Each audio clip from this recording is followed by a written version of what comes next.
አሰላሙ አለይኩም ወራህመቱላሂ ወበረካቱ። ውድና የተከበራችሁ የነኢማ ቢንት መሐመድ ዩቲዩብ ቻናል ተከታታዮች እህትና ወንድሞቼ እንዴት ናችሁ? ሰላም ናችሁ? ከሀገር ውስጥም ከሀገር ውጭም ላላችሁ ተከታታዮች ሰላም ብያለሁ። ሰላምታዬ በያላችሁበት ይድረስ እያልኩኝ መጥቻለሁ። እንግዲህ ዛሬም ደግሞ በሌላ ርዕስ መጥቻለሁ። እስቲ ይሄንን ቻናል ላይክ፣ ሼር፣ ሰብስክራይብ እያደረጋችሁ አበረታቱኝ።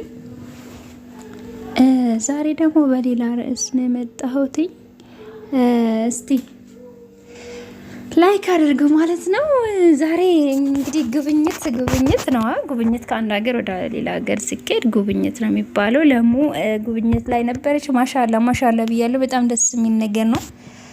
በነገራችሁ ላይ ከቤተሰብ ከእህት ከወንድም እንደዚህ ከሀገር ስትወጡ በጣም ደስ የሚል ስሜት ያለው ይመስለኛል። የሆነ ባልዝናናም አልሙሂም ማሻላ ብያለሁ። እቺን ልጅ አለማድነቅ ንፉግነት ነው። በጣም አድናቂዋ ነኝ። ያው ብዙዎቻችሁ የእሱ አድናቂዎች ናቸው ማለት ነው። ምክንያቱም ታውቃላችሁ ከስደት መልስ ተመልሰው እንደዚህ ጠንካራ የሆኑ እህቶች ማሻላ ነው የሚባሉት። እንግዲህ በርቱልን፣ አላህ ይጨምርላችሁ። እንደዚህ ሲሆን ብዙ ነገሮችን እንትን ትላላችሁ ማለት ነው። እኔም የሆነ ሀሳብ አለኝ ኢንሻአላህ በራሴ ሀሳብ እስከመጣ ድረስ ለጊዜው እንደዚህ ቪዲዮ ልስራ ብዬ ነው። እናንተ ደግሞ አበረታቱኝ፣ አይከፈልበትም ማለት ነው። ወደ ሀሳቤ ስዞር ማለት ነው የለሙ ቤተሰቦች ትንሽ ኮሜዲ ነገር ናቸው። በጣም እያሳቀኝ ነበር ፋዘሯ። ይሄ ምግብ ምንድነው ይሄ ጥቅል ጎመኑ ምንድነው እያለ ነበር። እንደገና የተለያዩ ቦታ ላይ ፈን ያደርጋል ማለት ነው። እናትየውም እንደዛ።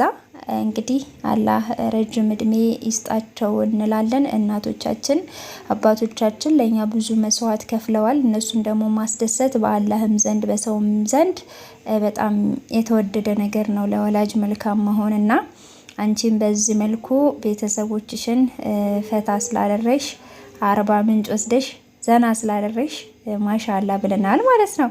እና እናንተም ማሻአላ በሉላት። ያው ደስ የሚል ቆይታ ነው። እኔ ቪዲዮን ሳይ ሁሉ እየሳኩኝ ነበርና አብሶ ስለምግቡ በጣም ፈታ አድርጎኛል። ይመቻችሁ ብያለሁ። ሌሎቻችሁም እንግዲህ እንደዚህ ለዚህ የታደልን በአጋጣሚው ተጠቅመን እነሱን ማስደሰት አለብን። ወይ ቻይናውም ደግሞ በአጋጣሚ ሆኖ ባስላል ተገናኙ መሰላችሁ። እና ይሄንን ይመስላል የዛሬው የለሙ ጉዞ። እና ወደ ራሴ ልመለስና እንግዲህ ወደ ቻናሌ ደግሞ አስተያየት እስቲ ስጡኝ። እንዴት ባደርገው ነው አሪፍ የሚሆነው? ሰዓቴም 0 ሆኗል። እንደ አዲስ ላይቭ ብገባ አሪፍ ነው ወይስ ቪዲዮ እንደዚህ ዝም ብዬ ልልቀቅበት? የእናንተ አስተያየት እፈልጋለሁ። አመሰግናለሁ።